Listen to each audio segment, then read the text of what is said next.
कामदेव, ये नाम सुनते ही दिमाग में क्या आता है? शायद प्रेम, आकर्षण, वासना, है ना? लेकिन अगर ये कहा जाए कि ये तो कहानी का सिर्फ एक छोटा सा हिस्सा है, असल में उनकी कहानी तो सृजन और सौंदर्य की है, एक ऐसे देवता की जो बहुत गहरे मायने रखते हैं। तो चलिए सबसे बड़े सवाल पर आते हैं। काम, क्या इसका मतलब सिर्फ सेक्स है? ज्यादातर लोग तो यही मानते हैं, लेकिन इसका जवाब एक शब्द में है, नहीं, बिल्कुल भी नहीं।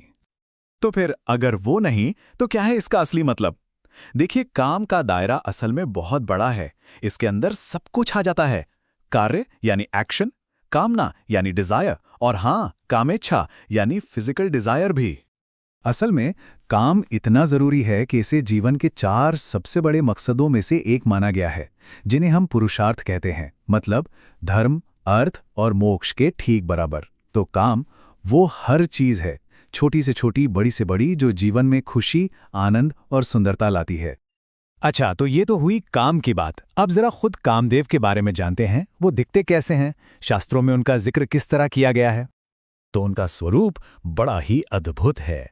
सोचिए, एक खूबसूरत नौजवान जिसके सुनहरे पंख हैं, वो एक तोते पर बने रथ पर सवार होते हैं और उनके झंडे पर मकर यानी एक पौराणिक मछली का निशान होता है। कुछ जगहों पर तो उन्हें हाथी पर भी सवार बताया गया है। अगर समझने के लिए एक तुलना की जाए तो जैसे ग्रीक या वेस्टर्न माइथोलॉजी में एरोस या क्यूपिड हैं, वैसे ही यहाँ कामदेव हैं। पर बस यहीं तक समानता है, क्योंकि कामदेव के हथियार और उनकी कहानी वो एकदम अलग है। और उनके हथियार, ये बात तो सबसे दिलचस्प है।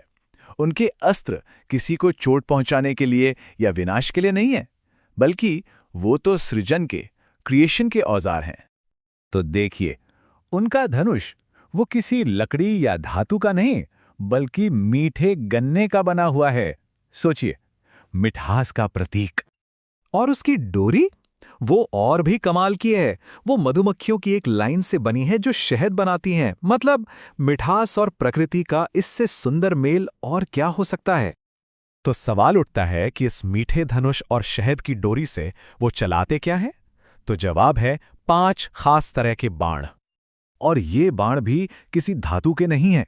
ये बने हैं 5 खुशबूदार फूलों से। अशोक के फूल, सफेद और नीले कमल, चमेली और आम के फूल। ये तीर शरीर पर घाव नहीं करते, ये तो अपनी खुशबू से सीधा मन पर असर करते हैं। यही है सृजन की ताकत, विनाश की नहीं। अब चलते हैं कामदेव की जिंदगी के 2 सबसे बड़े किस्सों की तरफ। ये किस्से जुड़े हैं 2 सबसे बड़े देवों से, शिव और कृष्ण। तो हुआ ये कि सती के जाने के बाद शिव बहुत गहरी तपस्या में चले गए। दुनिया का संतुलन बिगड़ने लगा। तब सारे देवताओं ने कामदेव से मदद मांगी कि वो शिव की तपस्या भंग करें ताकि वो पार्वती की तरफ आकर्षित हों।